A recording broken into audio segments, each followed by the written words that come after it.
Hey everyone, it's Dylan. Welcome back to my channel. Hey, hello. Sorry for the weird angle, but I am doing a review and unboxing today of the Beauty and the Beast Deluxe doll set.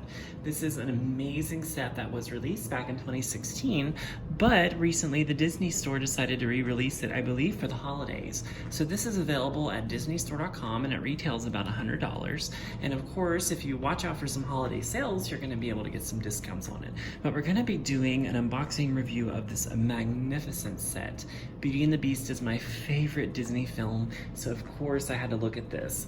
And I do have mine from 2016 back up in my doll room, so now I have the opportunity to have it out of the box as well.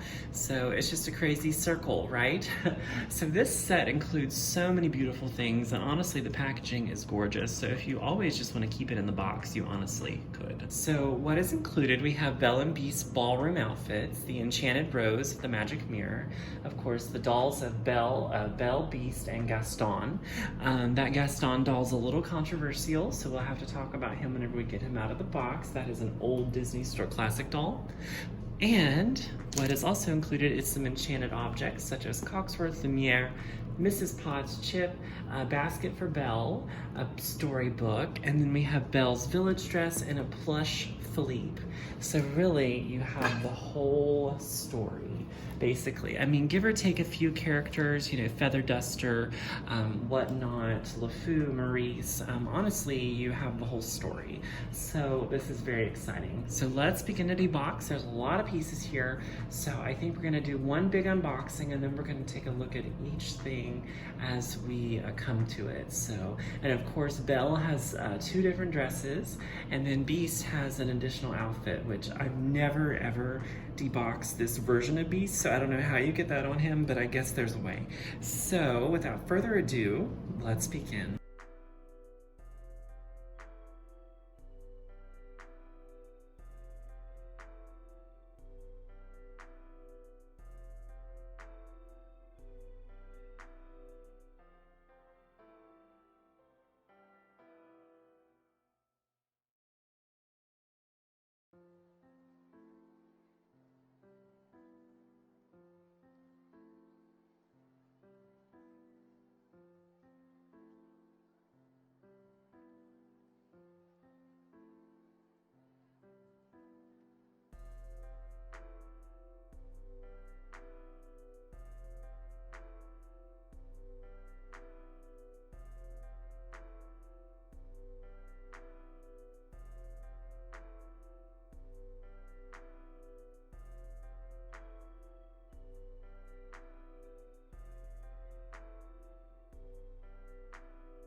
All right, so after much work, we finally have everything out of the box, and it is a humongous set. There's so many pieces. All of the dolls were actually strapped in on the back with plastic ties, so I did have to go in and remove all of those. But my goodness, a magnificent set for you to relive your Beauty and the Beast story. So where should I start? There's just so much. And of course, Phillippe is one of my favorite additions just because I don't have him in anything else. And the fact that we have a plush here of him, awesome. You know, of course, I'm sure you could put the characters on top of him and Belle could probably ride him through the forest. In the ball gown, in the pink dress or the blue dress, whatever you want. So let's just start with the accessories at the bottom. So first we have Cogsworth, and he is molded and he's looking very jolly. Looks like he's gonna tell time, or he's ordering someone around the castle, of course. He looks adorable. He's got his little wind up on the back, his little hands with the side of the mantle clock. It's just adorable. So he's gonna jump over there for a moment. We also have Chip, who is painted very nicely. Sometimes Chip is painted very, very bad just because I think he has such small proportions, but he's got his pattern on the bottom of him and he's got a nice little smile, and of course a chip in there. So he looks adorable. And of course his mother, Mrs. Potts, looks gorgeous, just like Angela Lansbury herself. So she has these beautiful yellow, pink, blue, and purple details. We have her little hat that she wears, that is her lid. And of course we have a nice face, the nose. She's ready to pour some tea. It's just so beautiful. I think that this is probably my favorite enchanted object character, other than, of course, Madame Wardrobe, which I do have the set of Belle with Madame Wardrobe. I love that set, by the way. So we have this beautiful Mrs. Potts. And then we have probably everyone's favorite Beauty and the Beast character, Lumiere.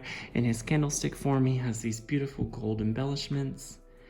And little sockets holding his candles if you want, you know, but he looks very, very happy to be here and he's gonna break into song. So we'll just put him over here. Also, things that are included is Belle's storybook, and the one that I got is just a little rough, but I guess it makes it look more like a real storybook. But this is the book that she was reading on the fountain in the village, you know, waiting for chapter 3. And then this is the back of it with the blue book cover. So, but yeah, mine looks a little dingy, but that might just be because she's read it so many times. She has a beautiful basket.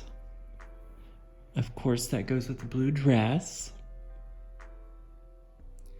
Also, quick note, she is only given the shoes she's wearing, so she has pink shoes and then she has yellow shoes for the ball gown. There's no black or blue shoes for the blue dress or a blue bow to put in her hair. Other accessories included are the Beast's magic mirror, which I believe we can place in his hand or in his claws. So it has a little reflective piece there. It's like a sticker, and then it's molded very great. Looks just like the Beast's mirror from the film, in my opinion. I think that looks very pretty. And then the back has like the symbols on it, so it's very pretty. Also, a surprise was the rose, the enchanted rose. It is on a silver platter, and of course the bell jar over top of it does remove, so that's a very good surprise.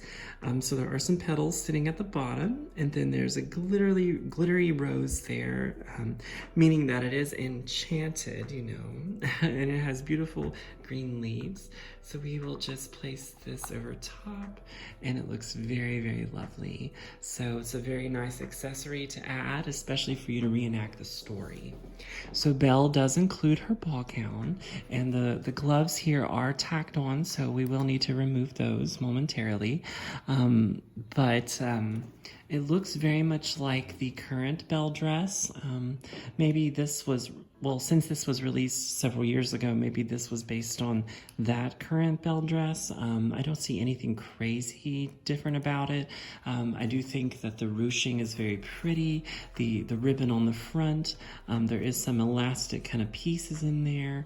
So, but yes, her opera gloves are tacked on, so you want to remove those very carefully, just because you don't want to rip any holes in her ball gown, which this is, of course, her most famous look in the film. The Beast also has a ball gown outfit, and this is blank here because once you place this on him, his collar will show over that. So the Beast's face mold and collar mold is versatile. That way you can use it on both outfits. So he has this blue jacket. Of course, there's like a little shirt, I think, inside there. Yeah. So, and I don't know how fun it is to redress him, but it looks like there's a white shirt in there underneath, so I didn't know if that continued through. He does have a gold vest, then the white shirt, and then actually they get the Beast's hump on the back of his neck by putting some plush into the jacket. So, and they did the same thing on his regular outfit. So that way he gets his hump. And he has the gold trim, and actually his tail is not connected to the doll, it is connected to the back of his outfit. So he has a fuzzy Beast tail. Yeah, you can see there's like a thickness there, and that's just to add more fluff to him. And then he has some blue pants. Very lovely. So let's keep moving forward. I think we're going to take a look at the Beast now, and I do think this is a great way to have him in doll form. Of course, this began with the Disney Fairy Tale Designer Collection, Belle and Beast. So after that, we had that face sculpt and that body sculpt, and they began using this one. So I do think he looks very much like the Beast. I think those eyes are soft in there. He's definitely human behind those eyes. He has his horns, his ears, and then this is his neck piece that goes with both of his outfits. So very pretty. He's articulated at the hips. His legs are bent kind of like his beastly kind of frame. So of course all of that isn't all articulated, but it is at his hips. And then of course his hands, well no, his hands, no, they're not articulated. I thought they were. So his shoulders articulated, not his elbows, his shoulders and his hips. And then you can adjust his head a little bit. So I guess his mobility is very limited. As I was saying earlier, they do give him kind of his hump on the back, give it some thickness there, like with some padding. So there's like a plush kind of thing in there. And then you can see the Beast kind of articulation from the back. So if you put his collar down. So of course we want to keep that up. I don't know what this is from. I don't know, but it's a very pretty velvety kind of coat, and on the inside there's a maroonish lining. It's very pretty, and he has a white shirt with a blue band around his waist, and then looks like the same navy pants with the ballroom look. So very pretty, and his tail is connected there in the back of his outfit. So how much fun. I love that the Beast is a character. Back in the day, they used to have, there's a Prince doll, and you would put the Beast's like head over it, and it just looks so funny. So I'm glad that we have this, but yeah, just back in the day, that's how that used to be. So, all right, well, let's put Mr. Beastie back over here. He is able to stand pretty well. All right, so the princess of our film is Belle, and she is featured here in her winter look. Let's scooch everything over. And this is lovely. This is just so pretty that I do not want to take it off, but because I don't think I could get it this pretty again. But she has her hood up over her face with some faux fur, and she just looks stunning. I love this Belle paint. I love this Belle face sculpt. I'm pretty sure this is still the same Belle sculpt that we've had. Of course, there's little variations through the years, but to me, this is just so lovely. So you turn her around, and she's got her cape, faux fur around the whole top, and it is constructed via Velcro here, and then her dress is a completely different piece. So you could honestly have her without the dress on, but yes, I just don't think that I could ever get this that beautiful again. You know, I don't know who put this together in production, but wonderful job. So her sleeves have nice little ruffles on them, and I put the little bluebird on her finger. It's very lovely. It looks great, you know, for the scene, and I love the ruffles. Like I said, said, around her wrist. I think that the construction of the dress is beautiful. My only qualm is that this dress is not supposed to be like sparkly, but I understand that we have to princessify it. So she's got the one pink ribbon down the center, and then the skirt is kind of narrow compared to what's in the film, but I think it works with this cape. But it's so beautiful. I love Belle in the pink dress. Oh my goodness. So Madame Wardrobe did excellent with this dress for the winter time. Of course, this isn't her Christmas dress. I wish that we had that, but we will see. And she has pink flats on. They're rubber banded on, and she has the pointed feet in this set. So, which is great because I prefer that on the princess dolls. So, but yeah, she's very lovely, and I don't want to mess up the dress or anything. So one thing about the cape is that it is a very sticky fabric, same with the Beast cape. So make sure that you don't lay this down on anything that's like sticky, because it will start to pick up like fibers and stuff. So I want to keep the Belle doll as pretty as possible for my doll room. So let's continue. I think that she is just so beautiful. I'm trying to get her to stand. I'm struggling a little bit, I apologize, but it just gives us more chance to look at this Belle doll. So we're gonna put her over here next to the villain. You know, every story needs a villain. We have her blue dress, very lovely. It was tacked on in the bottom of the dress into the box, and I tried to do my best without ripping it any. But so it is Velcro in the back, and we have the apron in the front. It's very pretty, very good quality, but you don't have any black shoes or blue bow to put in her hair. So, but some of you may have that from other sets. Next, we have the plush Phillippe. He is so cool. Honestly, if you made him a little bit bigger, he could be like a plush that your Belle plush could ride on. But he's got his hooves, and of course he's like a Belgian draft horse. So he has all these like beautiful like bits of fur and mane. Of course, he got the tail, so all of it is the same material, and he has his beautiful mane up top. He looks just like Phillippe. I mean, I think that this should be not plush. This should have been a different type of material, like a plastic articulated horse. But I see what they're going for, you know. But I would have preferred the like an articulated horse. So he has his saddle, and he's got his reins. And honestly, the doll could kind of hold on to that. You know, we're gonna try to put Belle on him for the end of the video. We'll try that. So, and last but not least is the villain of the story, Gaston. So the reason this doll is so controversial is that this was the first Gaston classic doll, but we were given him with these scrawny little arms.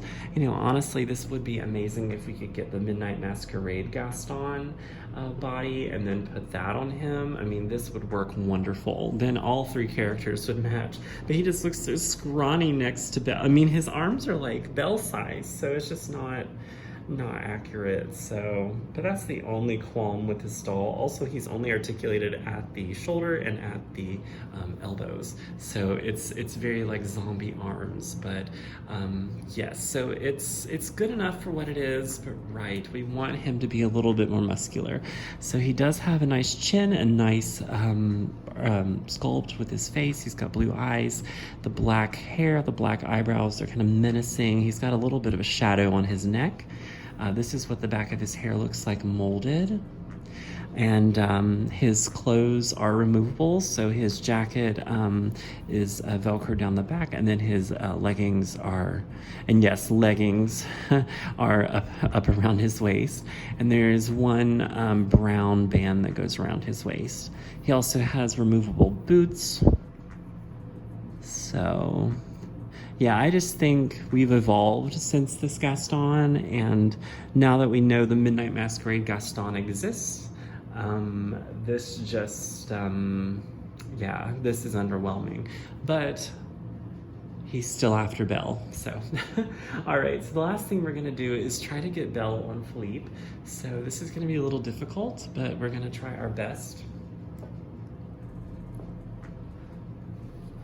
Which,